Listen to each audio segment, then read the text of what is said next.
But actually, passion means to struggle. What?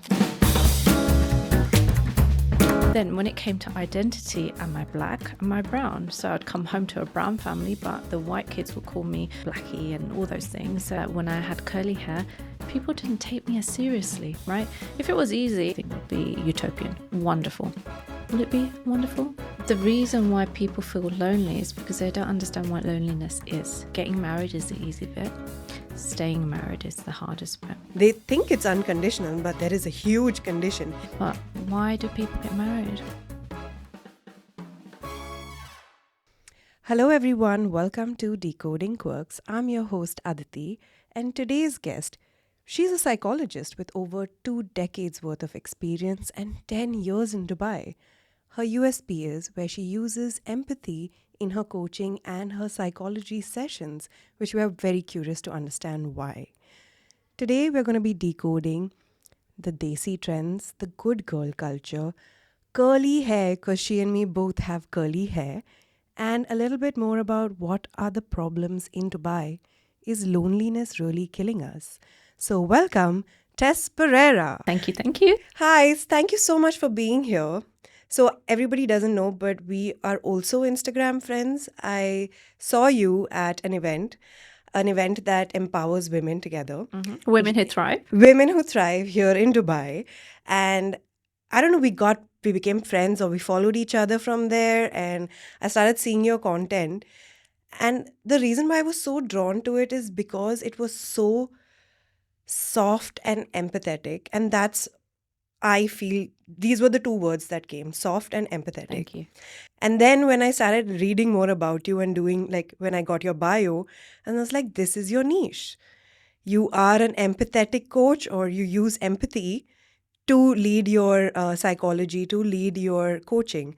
So can we know a little bit about that? Only because two podcasts ago, somebody asked me what is really empathy, what is like emotional intelligence, and they just couldn't understand it. So I was like, you know what? We have to get this. Absolutely. Thank you for that wonderful, warm introduction.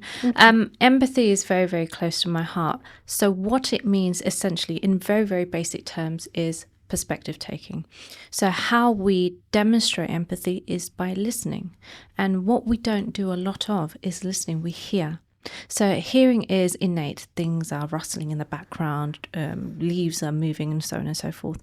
But when it comes to listening, that is an art form that we don't really practice, because what we do, we listen to respond without listening to understand. So essentially, empathy is about perspective taking. Oh, wow. So when you are listening to understand, what changes? What changes everything, because you learn a lot more. So listening is for information gathering. When we're hearing something, we've already got a narrative in our minds, and we're already thinking of what to say without actually listening to what is being said.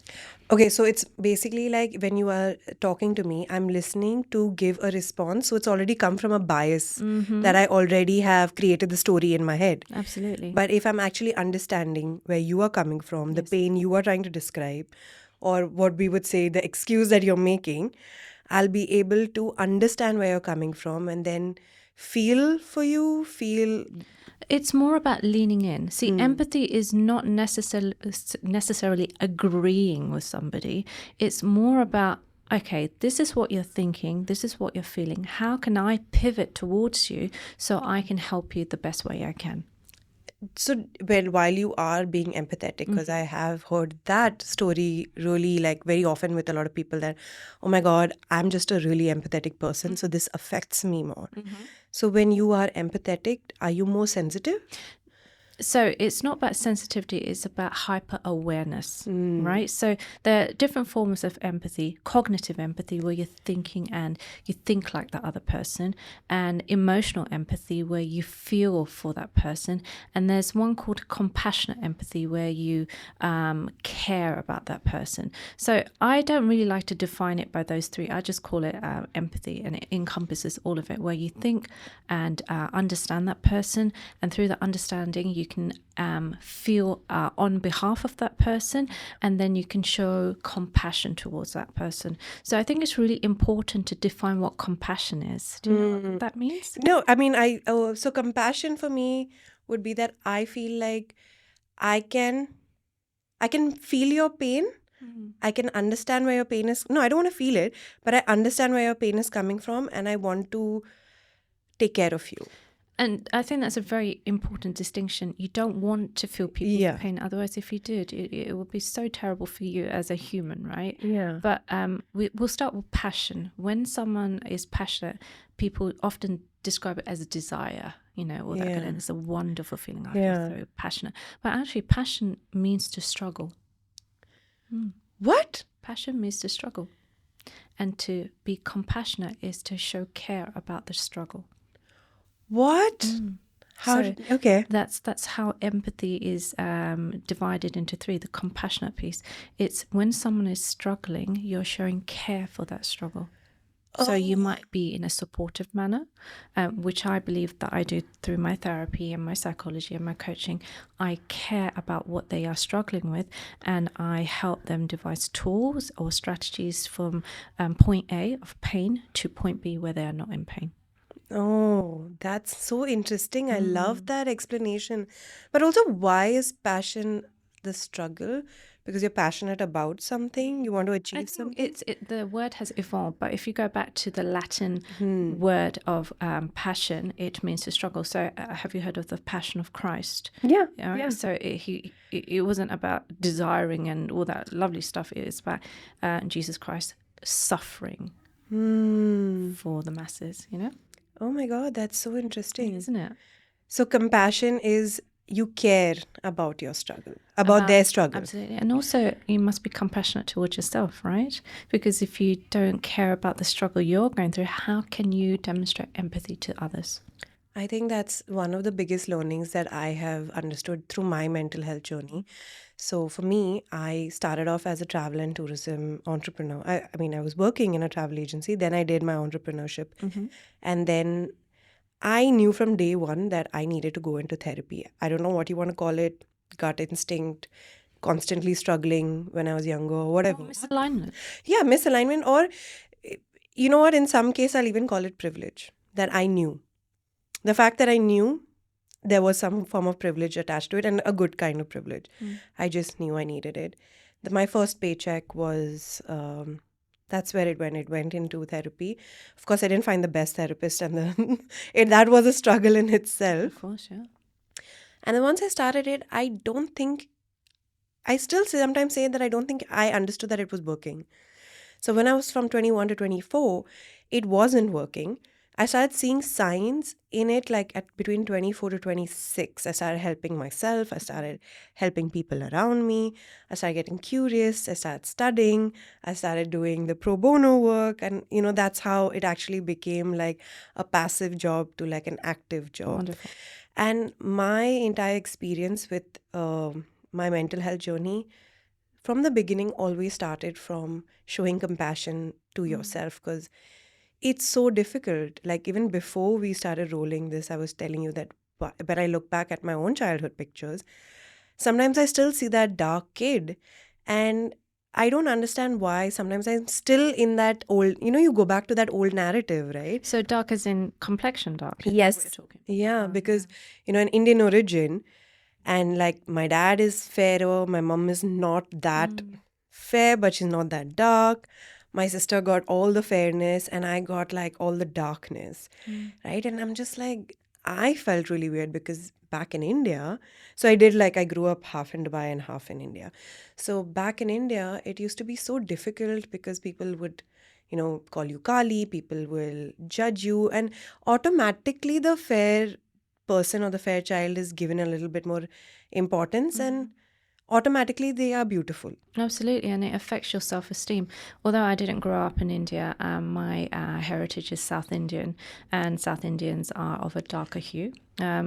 Where you just framed it as you got all the darkness. I think in order to break this narrative, it is about calling it what it is. We, as in I, have more melanin than you have, and you have more melanin than your sister has, and so on and so forth. And it's just varying shades of brown, and it's about accepting the beauty in the skin that you are living in. And the more you talk about it in platforms like this, the more it becomes acceptable. Because when I was growing up, certainly in the UK, I was the only brown kid. And because I'm darker than most of the Indians from North India and such like, I was referred to as a black kid. So then when it came to identity, am I black? Am I brown? So I'd come home to a brown family, but the white kids would call me, blackie and all those things. So it was just a very confusing time. Coupled with my hair being curly, it's like, who is this child and where does she come from? So it was quite a confusing time until, I started looking into myself and saying, what is it? What am I trying to represent here? Who am I? Luckily for me, my parents are very, very supportive in my hair and my coloring. For them, it was like academic excellence. You study hard and it really doesn't matter what you look like. And I've got to say, because of that, I don't really care for color. When I speak to someone, I don't look at their coloring. I don't look at their hair. I look at the kindness that they have and whether or not they're empathetic. That's my standard of looking at people and seeing if I can be aligned to them. That's so beautiful. I mean, when you say that, the kindness, it's so rare today to meet someone to be like, okay, I'm only looking at the kindness. Because that's also one way of people taking advantage of you, right? I agree. However, with the kindness, you must have boundaries.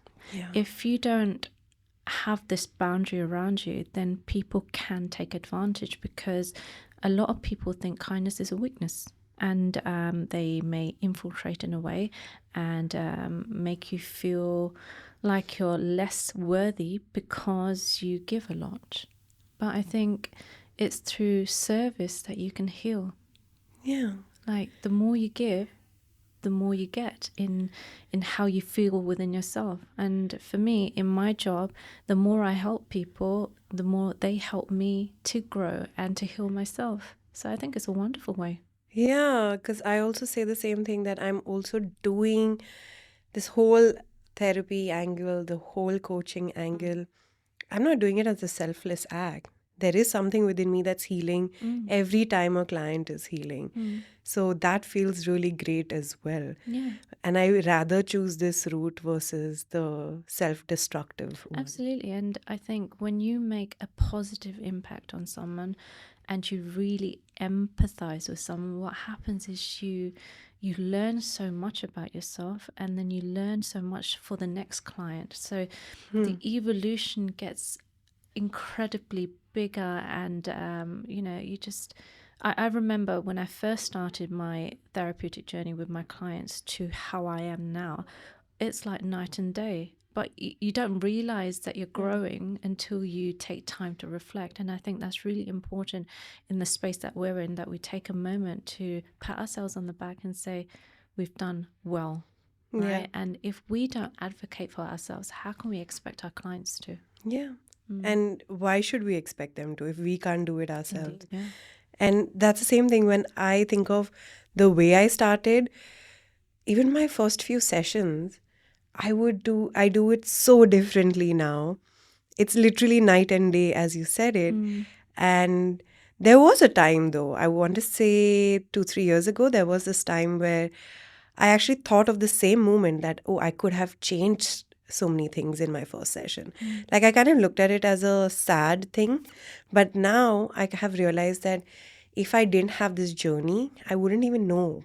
So I have to be very proud of the journey and not of the destination. Absolutely. It's taken me very long to realize and fall in love with the journey. And I think it's still a very daily practice in the world that we're living, where instant gratification is so strong. So I'm trying to like detach from the reward, like just the destination, and fall in love with the journey. And I think biggest mental health example has been my curly hair in this, where I also came from a place where I was constantly straightening my hair. And as I said, like I also grew up a little bit in India and in Dubai. There was this, I don't even know what to call it, there was this grooming class or something that we went to, where they kept telling us that curly hair is bad hair, or curly hair is like ugly and not accepted. Like it'll always be the before of a Pantene ad. Oh, well, absolutely. Frizzy hair, then put the straightening products in, and you've got beautiful straight hair, and then you're ready to go. Yeah, and that has always been shown to us. And you know, when I was in school, there's so many photos of me like with that hairband, and you know, just to like keep the frizz down. So from my school days, I have been told that, you know, curly hair is not acceptable. It's not hair that can be managed. You have to put hairbands, which just feels like a band-aid in that moment, right? To calm it down for that. Or even to mask what you To have. mask, exactly, really. And then I went into college when I could afford to like straighten my hair, like afford, like even money wise, I'm saying, to straighten my hair. Then I would straighten my hair. I would start getting, when I came to Dubai and started working, I made some money. I would get blow dries done. Then I think there was this one part where I went for a party and someone had curly hair, and she looked at my edges or something, and she's like, "Do you have curly hair?" And I was like, "Yeah." And then she's like, "What are you doing? Why all of this?" And I was like, "I can't manage it. It's not as beautiful as yours." And she had like thick curly hair. And she's like, "Of course it is." And then she sat me down in this whole party and explained the entire process. And it took me 1 year to transition from my straight hair to my curly hair, because my straight hair didn't know how to be curly. Like it lost its training. Absolutely. And that transition phase, man, that horrible, was isn't it? the worst transition phase. For me also, I had that transition phase after keratining my hair. I had an incident actually. I straightened my hair, and then I got on a flight, and when I arrived at my destination, I washed my hair, and the top part of my hair fell out because the product was so bad. And I was like, oh my God. So I was literally wearing a hat. I was in Singapore, and I was literally wearing a hat for the duration. And then I went to see a hairdresser, and she did some sort of miracle where she cut it in such a way it didn't look so obvious. But yeah, it was really difficult. But I didn't learn my lesson because it was still conditioned that straight hair was best hair. I do a lot of corporate work, and what I did find was that when I had curly hair, people didn't take me as seriously. What? Yes, it's just it was this attitude, angle of approach to my narrative. They took me seriously, so I did like a little study for myself, if you like. So I went to a couple of corporates with curly hair, then a couple without curly hair, and I felt that there was less resistance to what I was teaching, as opposed to when I had curly hair. Isn't that interesting? That is so weird. And I I think hate in the this. corporate space, you'll see a lot of women have beautiful blow dries, and I like a blow dry from time to time. However, you seldom see women with curly hair. Seldom. Even like, people with afro hair, what you'll see is they either straighten it or have a weave or they plait their hair and so on and so forth. And beautiful Arabic women who have curly hair, they tie their hair up and put it in a lovely bun, and it's very seldom that you see it.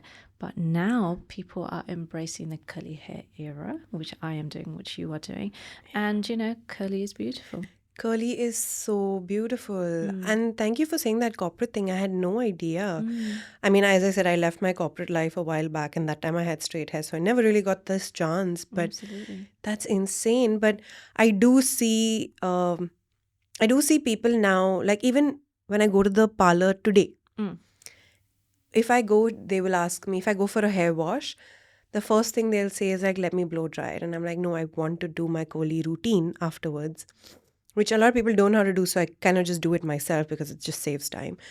And they'll be like, no, let me do it. Or after a haircut, let me blow dry. I'm like, no. And they'll convince me every time I walk in to get my nails done, that I should like straighten my hair. And I'm like, buddy, I'm embracing it. Like, what about this is bothering you so much? And I have had a salon owner tell me that curly hair looks so messy. It might look good the first day, but the second day looks so messy. I just feel like running a comb through it and settling it down.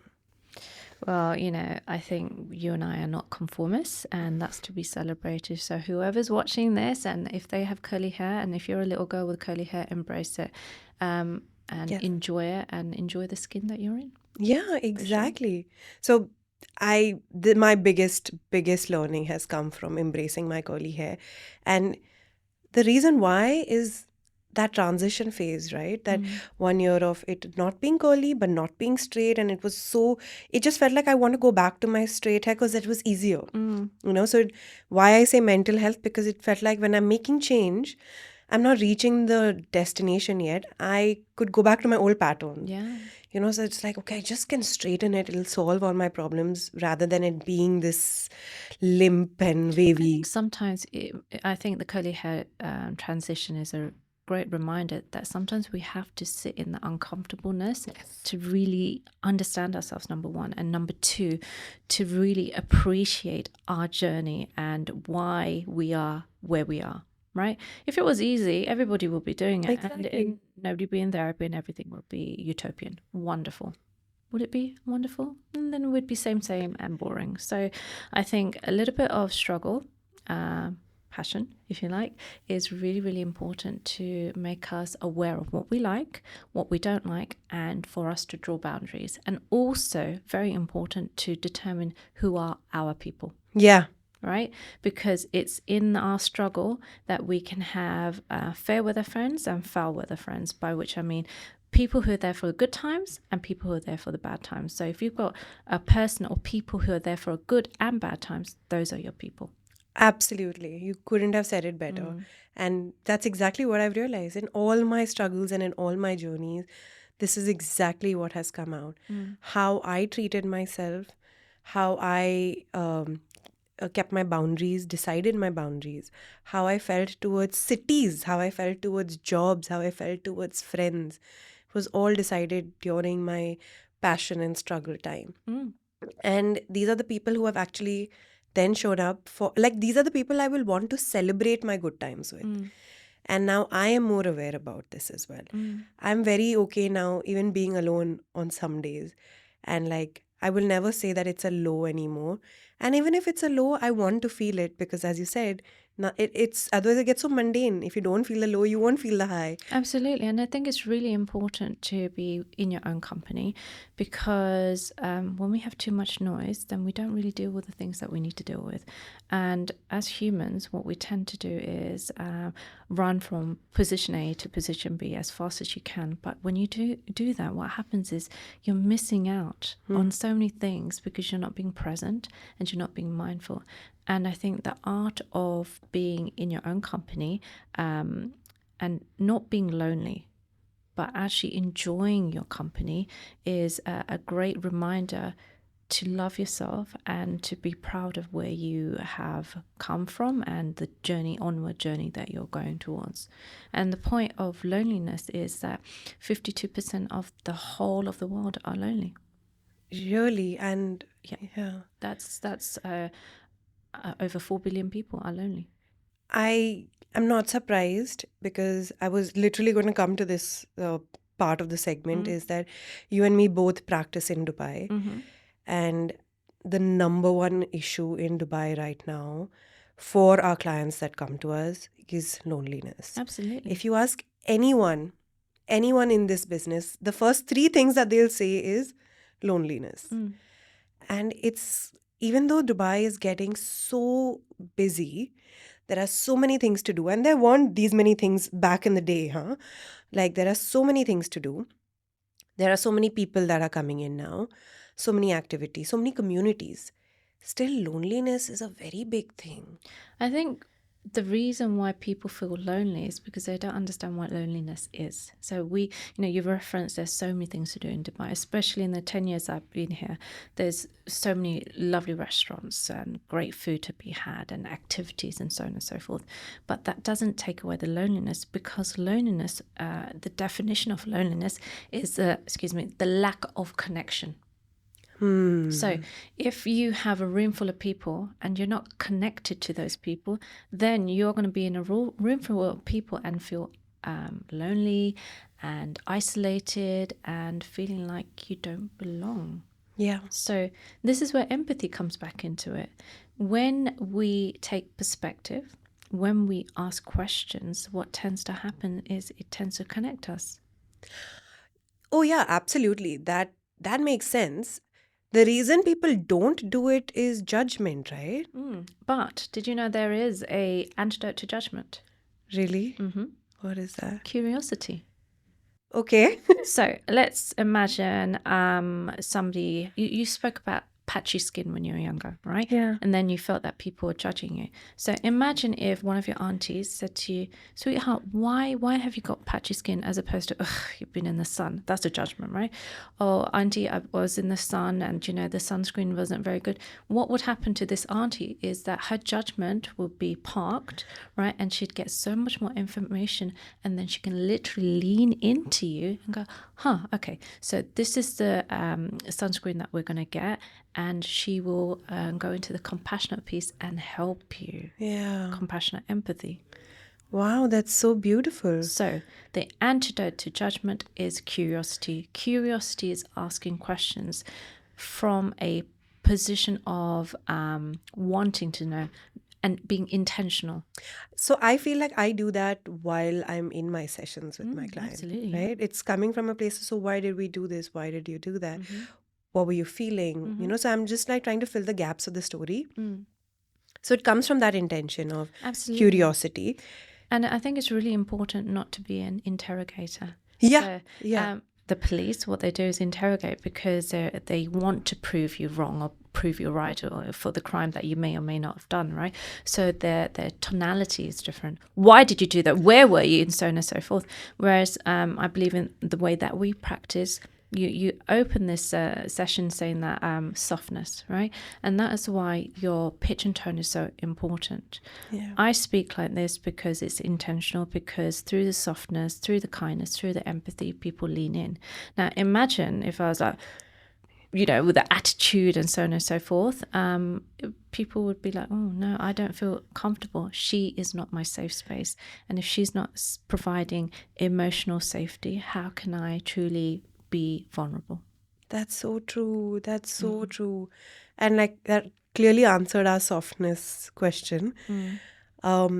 Because curiosity, when it comes from a place of, I want to fill the gaps for you to understand yourself and be vulnerable, that's one part. But when you have like a relative being curious, the intention might be, the intention, if it comes from compassion, then yes, it's great. But if the intention is just, as you said, being like a police officer. Or to gossip. All right, let's get into this, because coming from an Indian heritage, and you will know this yourself, is aunties and uncles and, everybody, the cousins, whoever, it's about the chat. Okay, she's done this, he's done that, and all that kind of stuff. So that is not being curious. That is gaining information with the intention of being malicious. Exactly. And this is really what I say. So like when your word is empathy, my word is intention. So I'm like, whatever I'm doing can look like selfish to you, and it's fine if it does. But to me, it looks like self-love. And the only difference between both of that for me is intention. It's just this one word. It's just that thin line. I can ask you questions out of, as you said, an anecdote for judgment. But somebody else can ask you questions to gossip. And that thin line is intention. And when people do ask questions to judge with the intention of gossiping, you can shut it down. Yeah. Right? You can shut it down by saying, I don't want to share. But that's difficult being of Indian heritage or South Asian heritage, because that is seen as disrespectful. I think what we need to do is claw back our own sense of identity and advocate for ourselves. If we don't like something, we must say it. And the more we say it, the more likely it's going to be accepted. But then you're also going to be called a difficult woman. And I believe that we all should be difficult women, because only difficult women get anything done. I think it's not about being difficult or not. It's about people feeling intimidated of our power, because we're not submissive. Long ago, our family members, women, were submissive. Why? Because that was post-colonial, right? We do as they did back then, and it just continued, right? Whereas the rest of the world has evolved, Indian culture has not, until now, quite recently, I would say. So the more we empower ourselves and the more we say, no, we don't want to do that, the more the younger generation will look at us and say, okay, my cousin, you know, she's amazing. She went to Dubai and she set up a business. I can do that too. So I feel that our purpose as Indian women, or Indian women of Indian heritage, is to empower the younger generation to say we can. We walked the pathway, we paved it out so you can follow, but be grateful. Yes. Be grateful to the people who came before you, because they made life easier. So I think gratitude changes your attitude. Yeah, because it is a struggle when you're doing it for the first few times. Absolutely, and it's scary. It's very scary because you don't know the destination. You're still paving the path.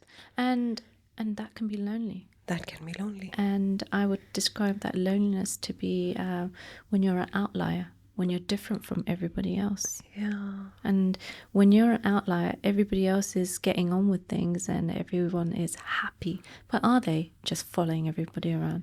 I've never been a follower. I've never been a conformist. And that's been quite difficult when I was growing up, because I didn't fit the mold.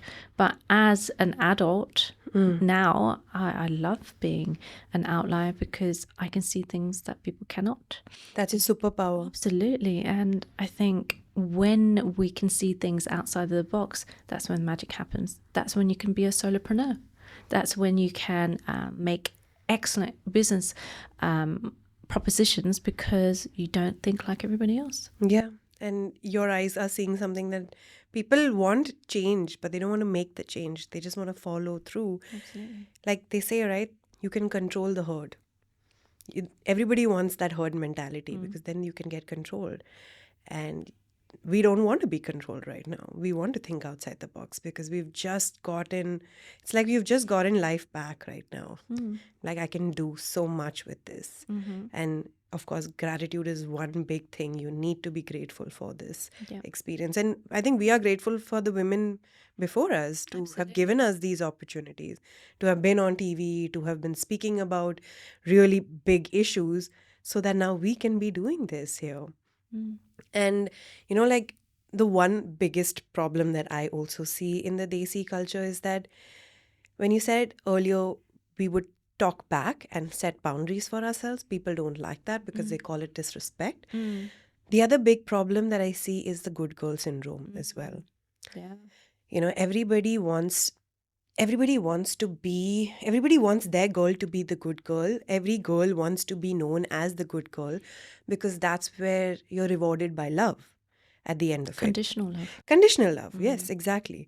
They think it's unconditional, but there is a huge condition. If you are good, you will be loved. So, oh my God, you didn't make mom unhappy today, you're such a good girl. You didn't make your teacher unhappy today, you're such a good girl. And then the melodrama, if you do make somebody unhappy, oh God, you know, my heart, where's my blood pressure medication? That's fueled by Bollywood for sure. Of course. And I think it's so unfair to the little girl who just wants to experience life like her brother or her cousin or her uncle or her dad. And we, as Desis, as you describe, we have been so limited because of the chromosome that we were born with. They were born with a Y, we were born with an X. So it's just changed the course of our lives until now. Yes. And I think when we actually rise up together, it's a force. right? And when we have a force of community saying, you know, we can and we have the power to do so, then people will listen. And that herd mentality is great, I feel. Yeah. Because if we have a movement, then we can move against the old times onto the new times. Oh my God, I love that you said that. That is, so herd mentality is not the worst. It's like going towards the right direction. Yeah, it depends on What's the context. movement? Yeah. I love that. And yes, exactly. Literally like our Y and X chromosomes have like it's changed our path. Our paths. So. That's so beautiful. And this is something that I don't know if you've seen it in most of your clients, but I've seen it in, I would say, more than 90% of my clients, where it's some form of a good girl syndrome. Oh, yeah. It's there in us also, I think. Absolutely. It's the condition of, if we don't do this, then how are we going to be loved? And it kind of feeds into relationships. So our fathers, for example, if you don't do that, if you don't go into a university and so on and so forth, is dad going to love me in the same way, or he's giving me the silent treatment, right? And when we go into adult relationships, those of us lucky perhaps to find love other than arranged marriage, then it's really, really difficult to kind of be the version that you want to be, because you're so conditioned. It's multi-dimensional and faceted in terms of all of this conditioning that we've had, and the different hats and the code corrections that we have to do, being you know, in school or in front of your aunties or uncles or your friends, and then you have your people from different cultures, the different code switching we have to do. And then we try and find relationships with our loved ones, and who are we and how are we, and how can we make him love me in the way that he needs to be loved, but what about my love? It doesn't matter. There's so many things. So complicated. Oh my God. Like, it literally starts from, did you do your homework, to like, will my partner love me? How will they love me? And it comes from the same condition, the same wound. It's insane. Monkey see, monkey do. Yeah, exactly. Did you see the movie It Ends With Us? Yes. Did you like it? It was, it was a difficult movie to watch, but I enjoyed it, yes. Yeah. So for me, there was this one part where she asks her fiance or husband at that time, are you happy? And he's like, yeah, I'm happy. And when he asks her, when he asked Blake, are you happy? And she was just like, I have seen, like, you know, domestic violence growing up. I have seen struggles growing up. So I have made myself inherently happy. Like, my persona is always happy, but am I really happy inside? I don't know. This comes out in like... Absolutely. And I would say that people who are laughing and joking all the time often have the saddest childhood. You just stole it out of my mouth. And it's I see this in therapy all the time, and you know, people are laughing. It's called levity, using jokes to mask their sadness. I see it all the time. I experience it all the time, and I always say to my clients, I see you, I feel you, I hear you.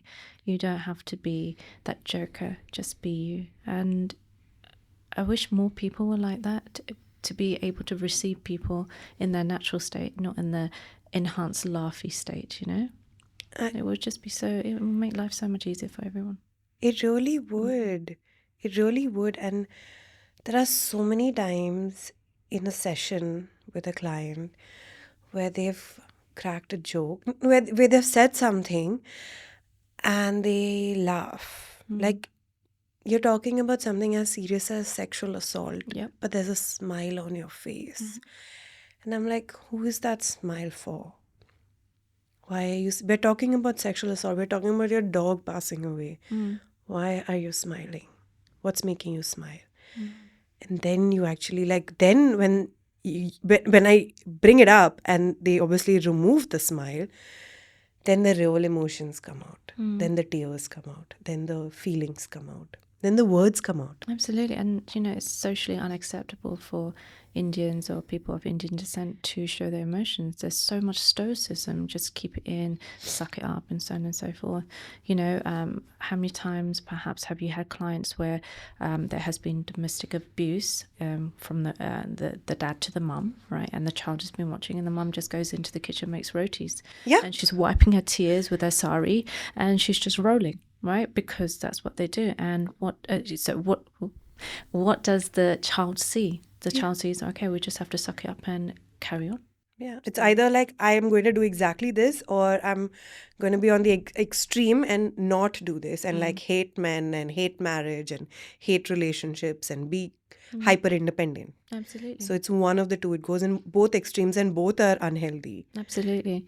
And I think when we show people that you can find love despite the challenges of your upbringing, it's to be celebrated.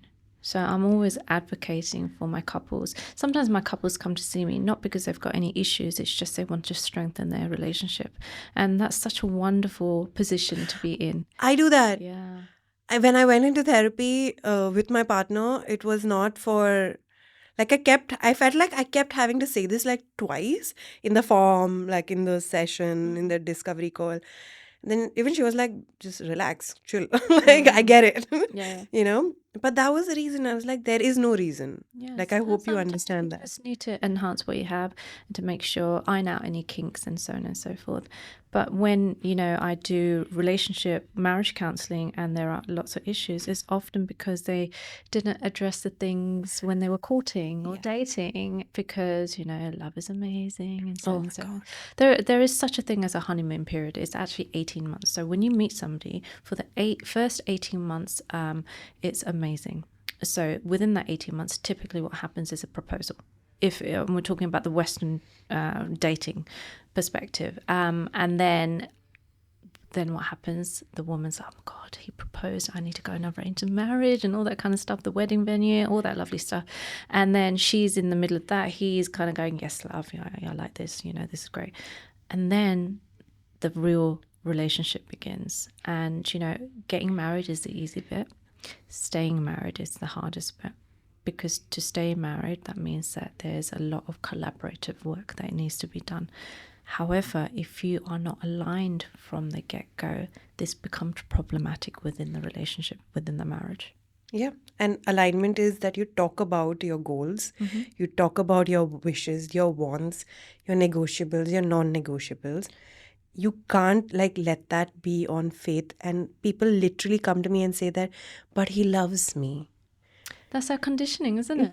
It's our conditioning because as women, we weren't taught to ask such questions, like financial literacy. That wasn't even a thing when I was growing up. And my dad, bless him, he would do all the finances. And I wouldn't know how to do it. I mean, I had to learn how to do it. The same with values and goals. It was often quite patriarchal, and it was very masculine. Yeah. The man will take care of that, and a woman submissive, okay, I'll do that. But no, now's the time for women to align with their true values and what they want to do, and to see if he is going to pivot to us. Exactly. We are also living in a world that's really expensive, let's admit it. We need dual income. If we need dual income to survive one household, we need to make sure all responsibilities are also split. Because now, not only is a woman taking care of the house and the children and bringing in money, and this is so unfair. We are leaning in towards that world of, we can do 50-50. Like, you approach me, I'm approaching you. And I'm not saying tradition, it has to be 50-50. It has to be supporting each other. There are days... It's just balance. It's just balance. There are days... Yeah, there are days that I'm 70, you're 30, you're 60, I'm 40. Just balance each other out, right word. But, when you said you have to stay married, that's the hard part. It's about waking up and choosing your partner. Don't have to be stuck in the marriage just because it's a document. I feel like that I wholeheartedly agree with you. However, the conditioning is that if, let's call a spade, 50% of marriages end in divorce, right? If two couples get married, one of them is going to divorce. That is the statistic. But why do people get married? Because they believe in love. And why do people believe in love?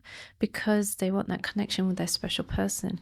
And I'm a great advocate for marriages, for love. I believe in love.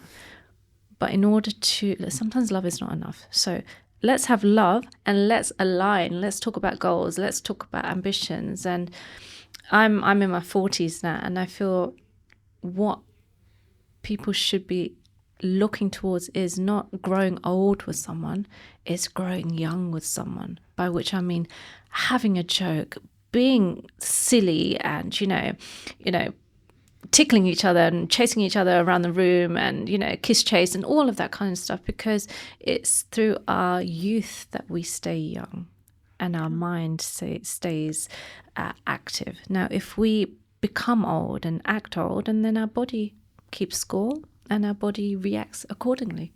That's so true. I feel like I have this narrative in my head as well, that when you find your person, when you find that one person that you can feel absolutely open with and absolutely vulnerable with, you do become a child. Yeah. And I've always said that the person I can become a child with, and when I'm saying child, I'm also like saying throw tantrums like one as well, like unrealistic, my unrealistic needs come out. Like, I want to stay in bed, but I also want to go for a movie. Like, it doesn't make sense. But I can only say it to that one person, that there's no judgment. So I can become a child. So when you said that, it kind of was like, yeah, that's... And I would say that is the most authentic connection, when our inner child starts being soothed by our person. Yeah. And that can only happen when you're empathetic. Ooh. Right? And that can only happen when you're curious about that person. You ask questions, he tells you, she tells you stuff, and you go, okay. And it's not to use in that conversation, but you store it. And then when it's appropriate, do you remember when you said this? I remember when I did this. And or remembering like Rubik's Cube, for example, if that's your thing when you're growing up and you're in the supermarket, you go, do you remember when you talked about that? That is that connection, because you're listening, you're understanding, and you understand why this toy was so important, and it becomes a talking piece, and you play, and so on and so forth. And that's why I believe like board games are really important. Monopoly. Ooh. Many fights in my house, but it teaches you a lot. Uno. So Uno and Monopoly can save a relationship. Absolutely, because you're learning to not be competitive. The tantrum you talked about, all right? How many tantrums have I experienced with my own family, throwing the board, and I'm not going to play, but that's all part of the fun, because when we reflect back, do you remember when you did that? And it's like, oh, yeah, and so on and so forth. You learn a lot about people's personalities through gameplay as well. Yeah, absolutely. I think that when I started playing, so I play cards. I played this weird version of Rummy with my partner, and like each game takes about like 20-25 minutes. So it's a long game. I think that's literally been one of those times where we don't look at our phone, which is very important in today's day and age. No screen time. We're actually using our brains, we're understanding each other's moods. We're keeping score of, oh my God, you're going to use a joker now, you're going to do this now, you're going to do this. So I'm like, you're understanding who I am, I'm understanding who you are, just by the way you play. Yeah. And that's so deep. Like, where else would we get this understanding? Like, I don't want to actually have a real struggle to know what you would do. I rather do it on a game. And when we were growing up, how would we be friends with people? Yeah. We'd play games and go, oh, she is a sore loser, I don't want to play that with that person again. And the best way to determine that as adults is through gameplay. I love that. And you know why I like it more is because now I just validated what I'm currently doing. Yeah. So I'm just like, okay, it's approved now. It's validated, and I'm going to continue doing it. Absolutely. Because it's great for our mental health. Do it with other couples as well. Yeah. So the board game cafes and so on and so forth. But I don't find those as intimate as, playing with your besties, and their partners. Yeah. I mean, I actually go there during the afternoon times because, again, we're lucky enough to be freelancing into doing that. To do that, I go in there in the afternoon times where there are fewer people, and then I catch up with my friends because I spend like half the time in India and half the time in Dubai. So when I come back, I'm actually catching up with them for the first time over a game. And I think that's really interesting also because being in this field, people tend to then complain a lot also. So I'm like, I'll hear you out. I have no problem. And I have chosen this time and I have chosen you, you've chosen me. But just to ease it out, I always like do the games. But now it's making so much sense. Yeah. There you go. Yeah.